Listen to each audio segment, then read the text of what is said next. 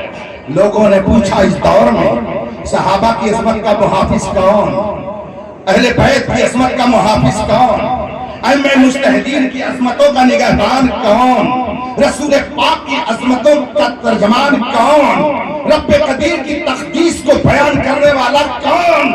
لوگوں نے کہا اس کا نام تو بڑا مشہور ہے۔ کہا کیا؟ کہا لوگ روز کہتے ہیں ڈال دی قلب میں عظمت مصطفیٰ سیدی اعلیٰ حضرت پہ لاکھوں سلام۔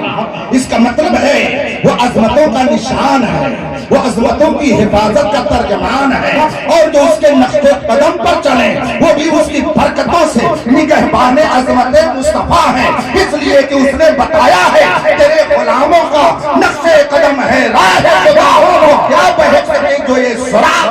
نعرہ تکبیر، نعرہ رسالت، بس بکے اس ادارے کو دن دونی رات چوگنی ترقی عطا فرمائے۔